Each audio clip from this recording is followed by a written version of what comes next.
하나님 말씀은 로마서 1장 18절로 25절 말씀입니다. 로마서 1장 18절로 25절 말씀을 함께 읽겠습니다.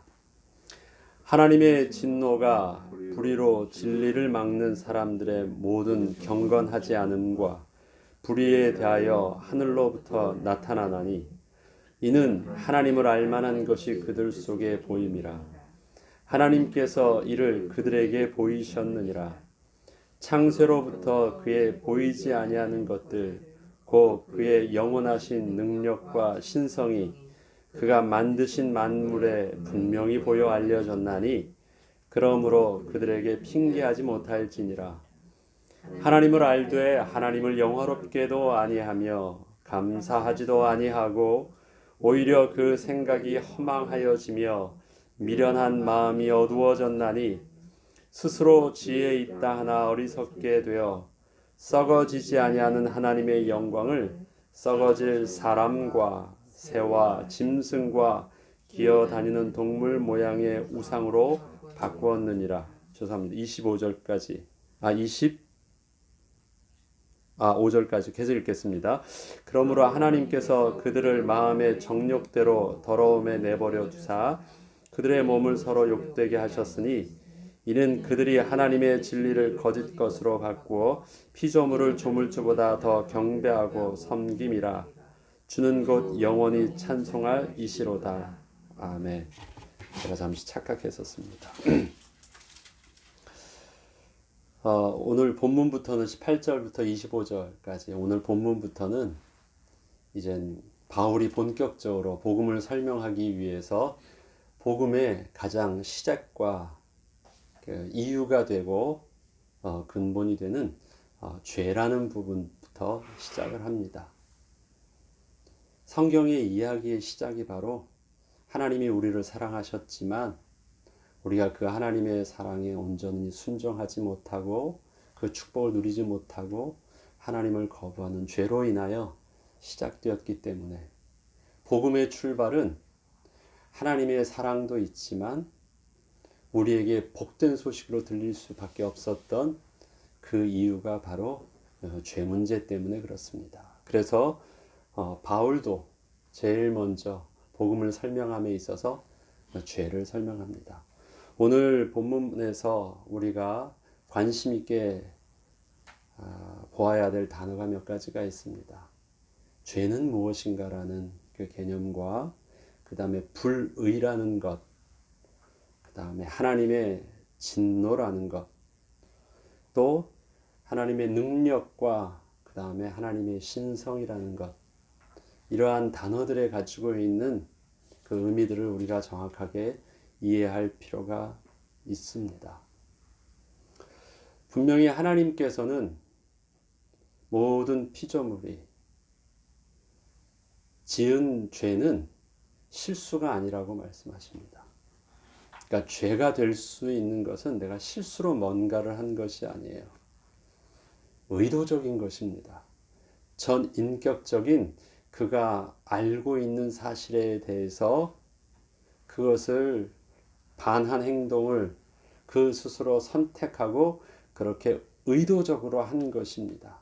전 인격적으로 자기의 생각과 자기의 몸, 그 다음에 마음과 그 다음에 그것을 자기가 의지적으로 실질적으로 행동으로 옮긴 것, 전 인격적인 사실을 바탕으로 한 것이 바로 정죄됨입니다.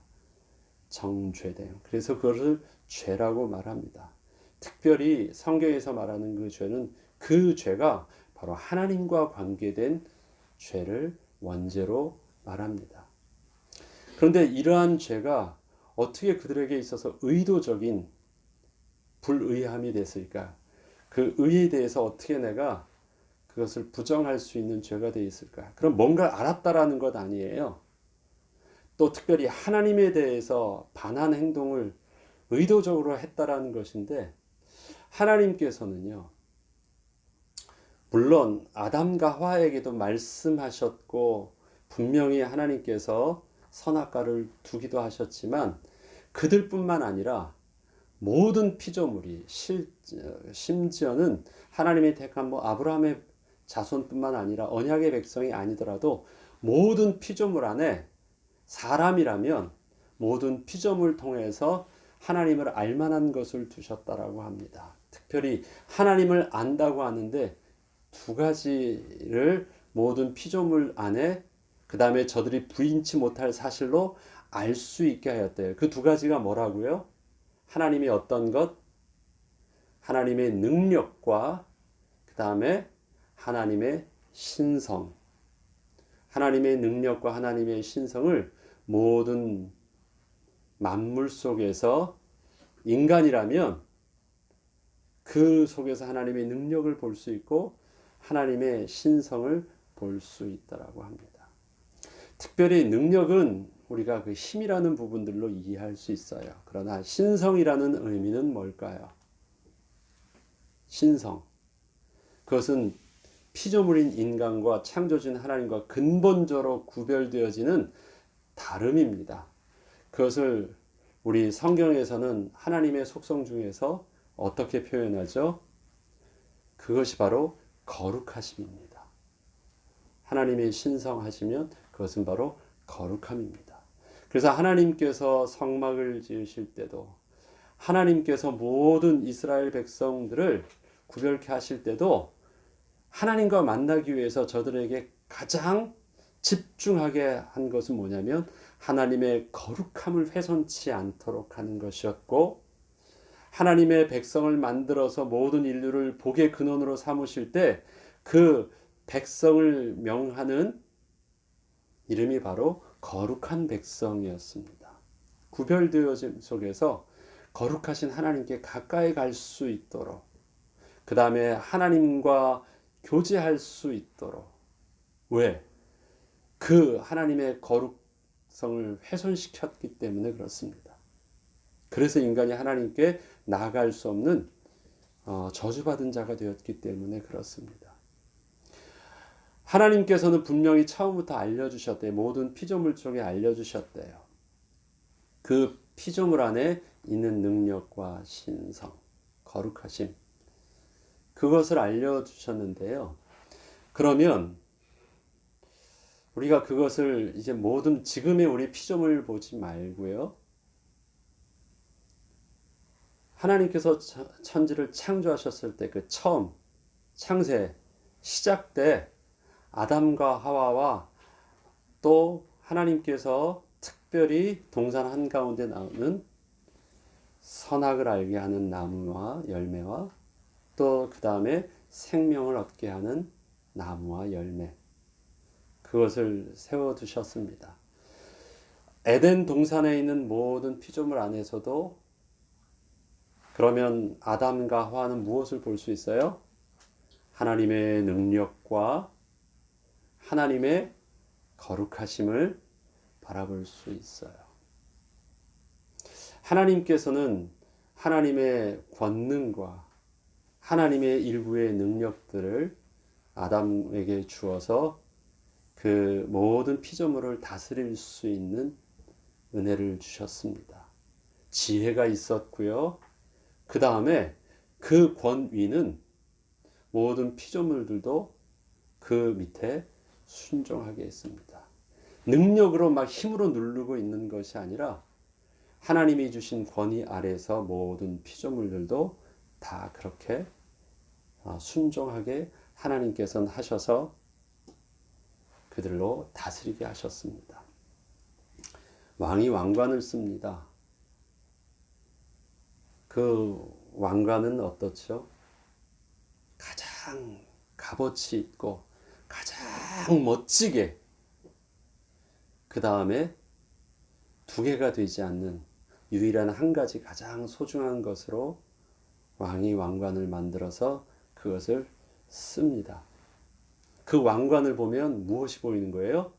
왕의 영광과 왕의 능력과 왕의 접근할 수 없는 그의 왕의 위엄들을 그 왕관을 보면서 모든 백성들은 보고 그 다음에 거기에 권위에 무릎 꿇습니다. 그게 왕관이에요. 하나님의 왕의 능력과 영광과 그 권위의 모든 기준을 왕관 안에 담습니다. 그리고 그것을 내가 그러한 자라는 것으로 왕이 그걸 머리에 쓰는 거예요.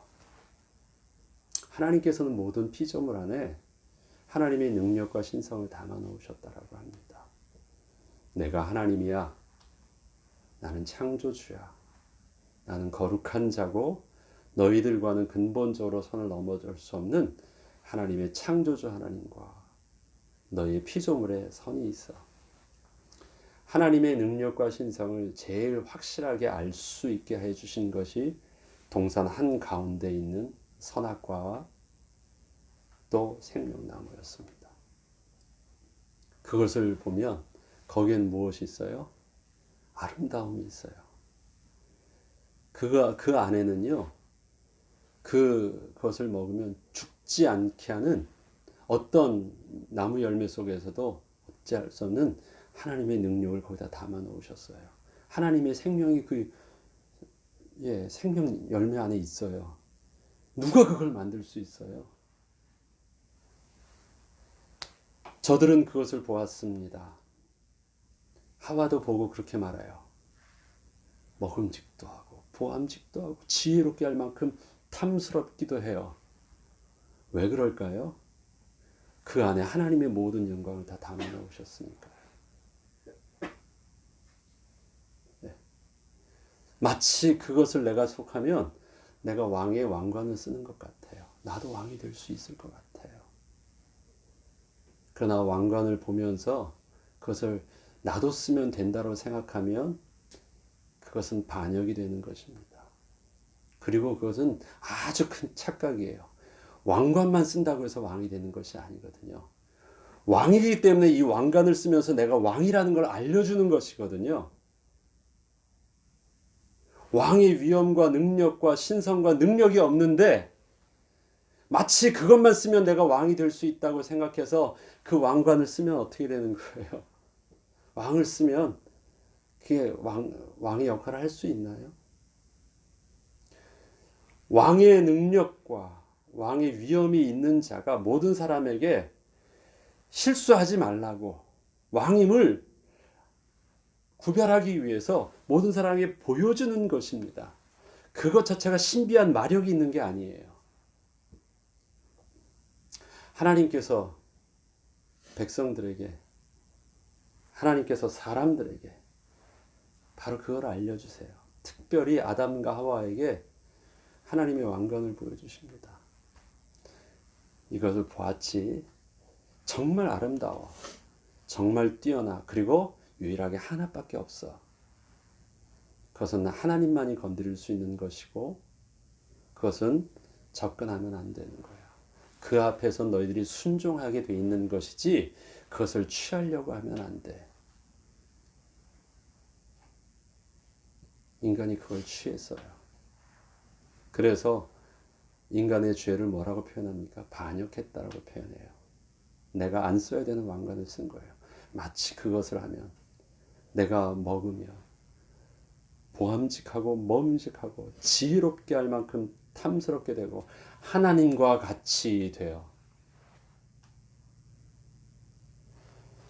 인간이 착각하는 것이 있습니다. 힘이 있어서 자기 하나 힘이 다른 사람의 힘을 둘, 셋, 넷 이렇게 모이면서 힘이 있어지니까 그리고 자기 한마디에 사람이 죽고 좌지우지하기 시작하니까 자기가 마치 신이 될 수 있는 것처럼 해요. 세상의 모든 피조물,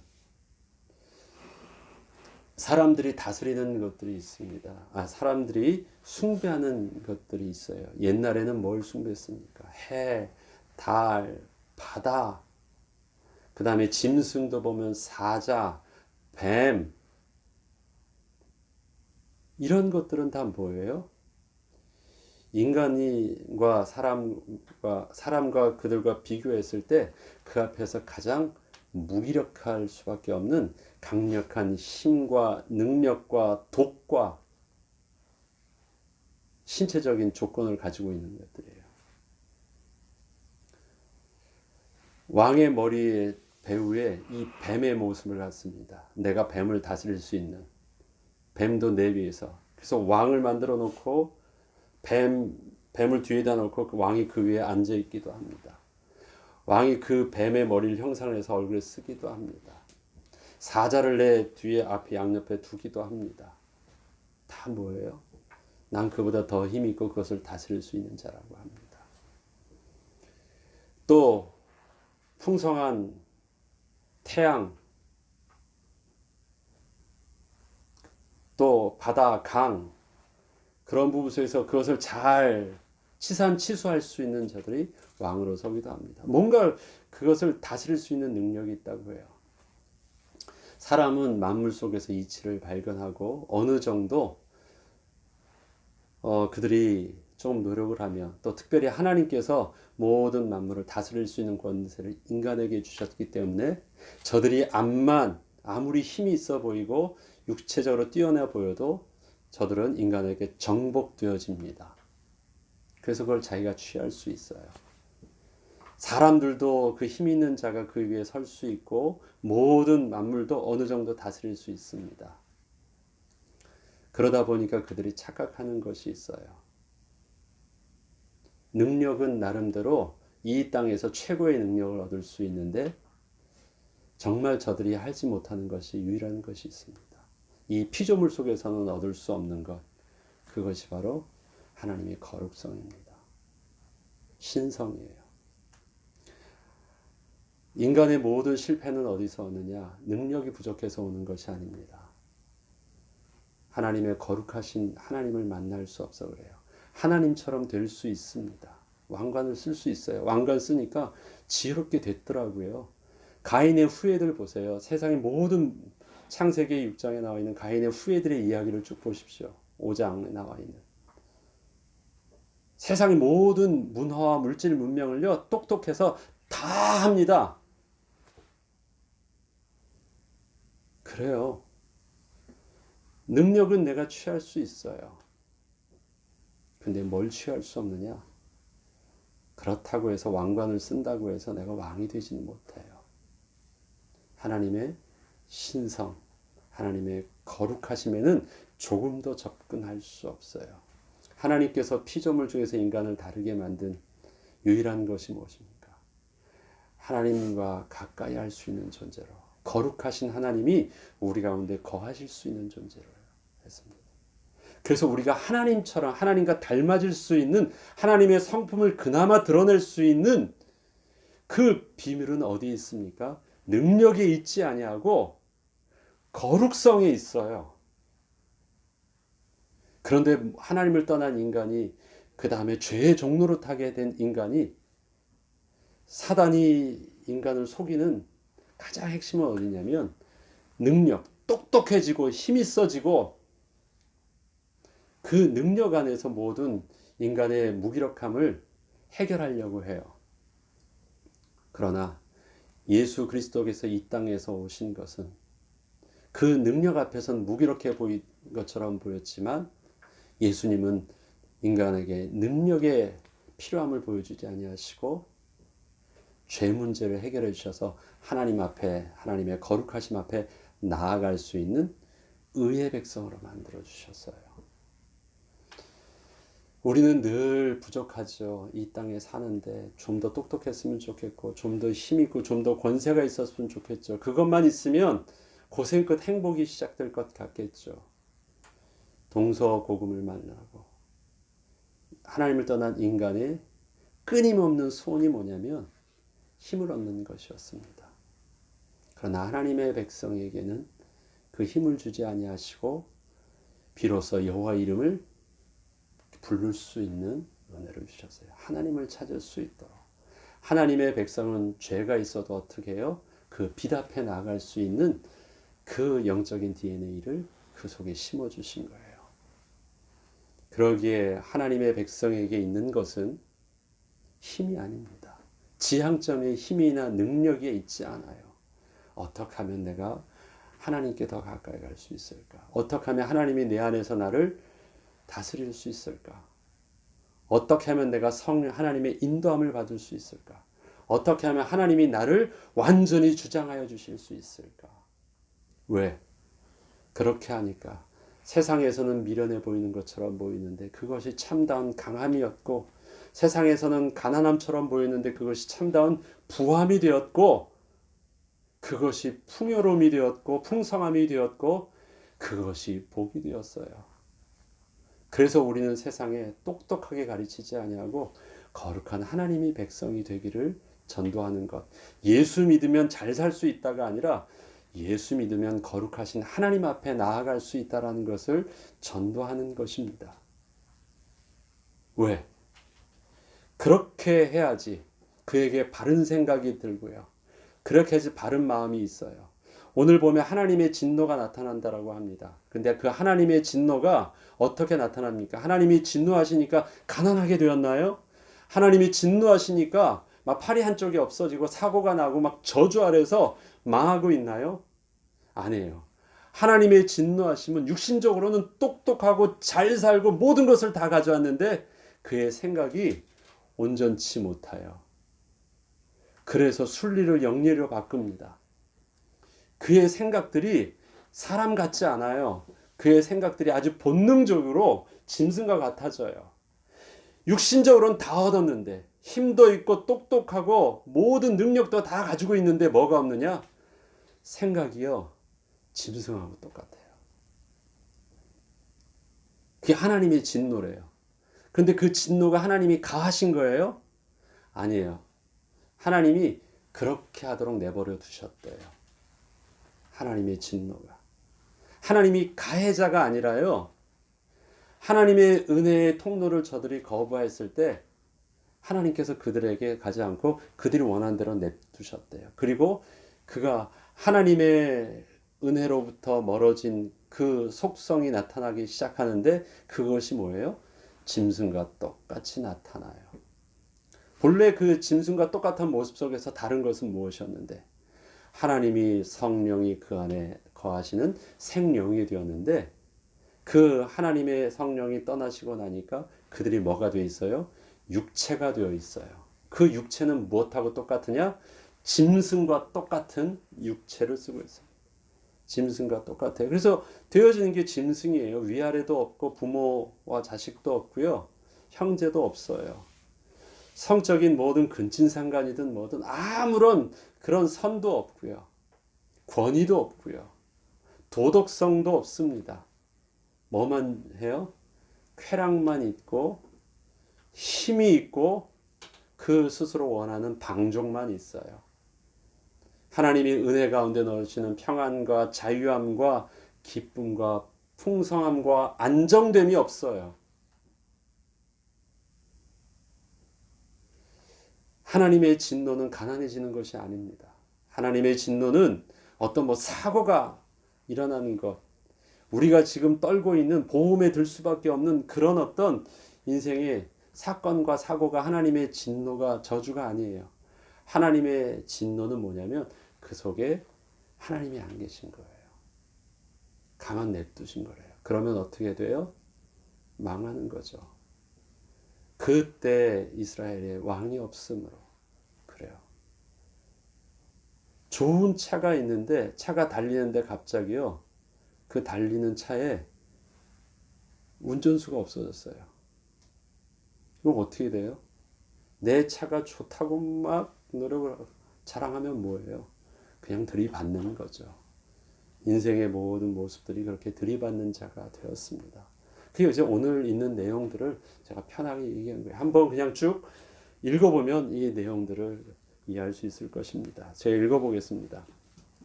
하나님의 진노가 불의로 진리를 막는 사람들의 모든 경건하지 않음과 불의에 대하여 하늘로부터 나타난다. 저들이 하나님 앞에서 어떻게 됩니까? 불의하다.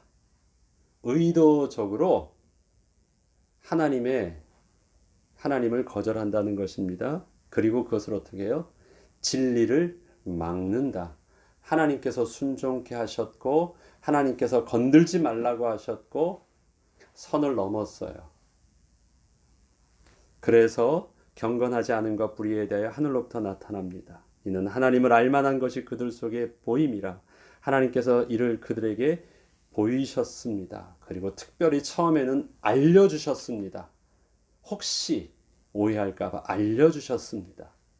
그럼에도 보이고 창세로부터 그의 보이지 아니한 것들 곧 그의 영원하신 능력과 신성이 그가 만드신 만물에 분명히 보여 알려졌습니다. 창세로부터 에덴 동산에서부터 하나님께서는 분명히 알려주셨습니다. 그러므로 그들이 핑계하지 못합니다. 능력과 신성. 하나님을 알되 하나님을 영화롭게도 아니하고 감사하지도 아니하고 오히려 그 생각이 허망하여지며 미련한 마음이 어두워졌다. 하나님께서 모든 만물을 주실 때 다스릴 수 있는 권세를 주셨어요. 그러니까 내가 그것을 다스릴 수 있는 것은요, 내가 그것을 잘 알고 있는 거 아니에요. 만물의 이치도 잘 아는 것이에요. 그래야지 다스릴 수 있으니까. 만물의 모든 피조물에 이름을 지어줬어요. 왜 이름을 지어줄 수 있었을까요? 그것에 대한 특징을 잘 알고 있었으니까. 그런데 그것을 어떻게 써요? 그것을 통해서 하나님을 영화롭게 쓰지 아니하고요. 내가 그것을 정복할 수 있다고 생각하니까 그것을 이용해서 악용해요. 내 것으로 만들어요. 그래서 내 밑에 복종하고 그 영광을 자기가 취해요. 그래도 되는 줄 알았어요. 그렇게 자기가 싹 취하면 자기도 하나님처럼 되는 줄 알았어요. 그러다가 그 허망한 생각들을 하게 되죠. 어디까지 허망한 생각을 해요? 왕관을 자기가 써요. 그래서 그것을 선을 넘어서 바로 선악과를 먹는 것입니다. 그래서 자기가 판단의 주체가 돼버립니다. 허망하여지고 미련한 마음이 어두워졌습니다. 스스로 지혜에 있다 하나 어리석게 되었습니다. 지혜롭게 할 만큼 탐스러운 것인 줄 알아서 지혜가 먹는 순간 지혜롭게 될 줄 알았는데 남은 것은 죄만 남았습니다. 썩어지지 아니하는 하나님의 영광을 썩어질 사람과 바꿨죠. 나도 하나님처럼 될 줄 알았는데 나는 뭐예요? 썩어질 사람이 되었어요. 그리고 그 다음에 있는 모든 피조물들이 그와 비슷한 죄, 모든 사람들이 하나님을 떠난 인생이 이러한 비슷한 속성의 죄들을 만물 속에서 짓기 시작하는 거예요. 모든 세상의 힘을 내가 쫙 흡수하면 자기는 안 죽는다고 생각하고 그 권세는 영원하다 생각하고 그 힘을 다 가지고 있으면 자기도 하나님처럼 될 줄 알고 하나님처럼 숭배하도록 만들고 하나님을 대적하기도 합니다. 세상에서 최고라고 말하기도 합니다. 그렇지만 뭔 다스리지 못해요? 하나님처럼 될 수 없는 것, 하나님의 가지고 있는 지혜와 하나님의 거룩하신 성품, 하나님의 선과 하나님의 의를 온전히 따르지 못합니다. 그래서 어떻게 해요? 아무리 똑똑한 듯 하더라도 그 한계가 동물의 한계를 벗어나지 않습니다. 그리고 스스로 망해져 갑니다. 하나님처럼 되는 것처럼 보이지만 하나님의 성품처럼 생각할 수 없는 자가 되었습니다. 망해집니다. 하나님은 그들의 마음의 정욕대로 더러움에 그냥 내버려 두었습니다. 그들의 몸을 서로 욕되게 하셨습니다. 그런데 이것이 사람 볼 땐 욕되게 하는 것처럼 보이지만 짐승한테 가면요. 아무것도 욕된 게 아니에요. 짐승은 그러고 있거든요. 짐승이 가지고 있는 모습으로 보면 그렇습니다. 이는 그들이 하나님의 진리를 거짓 것으로 바꾸어 피조물을 조물주보다 더 경배하고 섬김이라. 주는 곧 영원히 찬송할 이시로다. 아멘. 죄에 대한 속성을 우리가 나누어 오늘 본문을 통해서 보았습니다. 우리가 하나님 앞에서 죄라는 것, 그것은 분명하게 의도적인 것입니다. 우리가 미련해서 늘 실수할 수 있어요. 그래도 우리가 몸부림쳐야 될 것이 있죠. 하나님, 실수할 수 있는데 그것이 실수했기 때문에 하나님 앞에서 용서를 구할 수 있는 은혜를 누리게 하옵소서. 그러나 하나님이 우리에게 있어서는 그냥 만물을 보면서 하나님의 능력과 신성을 느끼도록 하신 정도가 아니라 하나님께서는 우리에게 특별하신 은혜로 하나님의 말씀 속에서 우리에게 하나님을 경외하는 법을 가르쳐 주셨으니 이 하나님의 말씀을 통해서 더 지혜롭게 하나님을 섬기게 하신 장점도 있지만 우리는 만물에게 하나님께서 모든 피조물에게 정죄하였던 것보다 우리에게 있었던 더 큰 책임이 있음을 우리가 깨닫게 됩니다. 그러하기에 이 하나님 말씀에 온전히 순종함으로 하나님의 은혜의 백성의 축복을 누리게 하시되 이 하나님의 말씀에 반한 하나님을 반역하는 행동을 하지 아니하도록 하나님께서 오늘도 내게 은혜로 지켜주시고 보호하여 주시옵소서. 혹시 내가 죄를 짓는다 할지라도 그것은 나의 부지불식간에 짓는 실수가 되게 하시고 나의 불의가 되지 않게 하여 주시옵소서. 그게 우리가 늘 두려움 앞으로 하나님 앞에서 하나만 생각하려고 하는 몸부림입니다. 왜요? 우리의 죄성은 날마다 가만두면 영적으로 긴장하지 않으면 우리의 성향 자체가 하나님을 반역하고 거절하는 쪽으로 가기 때문에 그렇습니다. 우리는 몸부림쳐야 됩니다.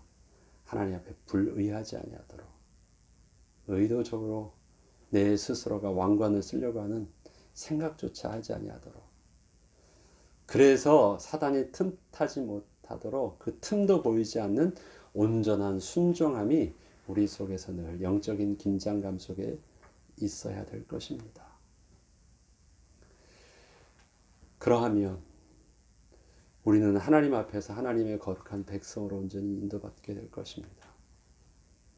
그리고 세상은 하나님께서 분명히 저들도 핑계치 못할 정죄함의 대상으로 두셨는데 하나님의 능력만 흉내낼 줄 알지만 그 안에는 다시 또 무엇이 있음을 저들이 깨달아야 되느냐? 하나님의 거룩하심을. 그래서 우리는 세상은 능력은 눈치채지만 세상이 눈치채지 못하는 것 우리는 그것을 특별하게 하나님께서 우리에게 은혜를 주셔서 하나님을 경외하는 백성으로 만들었으니 우리는 세상에 무엇을 비춰줄 수 있는 자가 되어야 돼요? 예수 믿으면 잘 살아를 말하는 것은 하나님의 능력을 표현하는 것입니다. 그러나 예수 믿으면 하나님을 만날 수 있어. 하나님의 거룩하신 비밀을 증거할 수 있는 거룩한 백성. 그것이 우리에게 주신 특별한 은혜입니다. 일반적인 은총이 아니라 특별한 은혜를 받은 것. 성경은 우리에게 어떻게 하면 하나님의 백성으로 거룩해질 수 있는지를 가르쳐 주시는 것. 그게 율법이잖아요. 그리고 그것이 그리스도의 비밀이잖아요.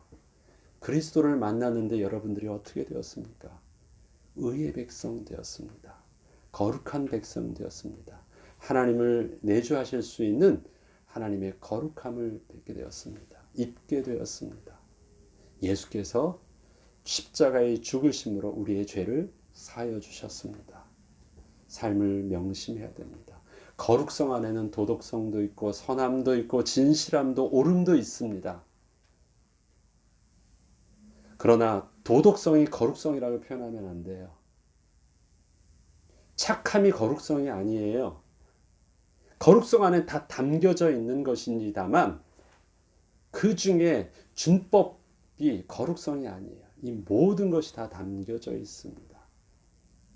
그러기에 우리는 하나님의 백성 안에서 제일 우선 하나님이 우리 가운데 내주하실 수 있는 하나님의 죄 문제를 해결할 수 있는 그 거룩함 속에서 우리는 세상의 올바른 기준을 제시할 수 있는 도덕성과 선악, 도덕성과 또 준법성과 그 다음에 마땅함과 겸손함의 모든 부분들을 세상의 빛의 자녀답게 본을 보일 수 있는 영적인 비밀이 있어야 될 것입니다.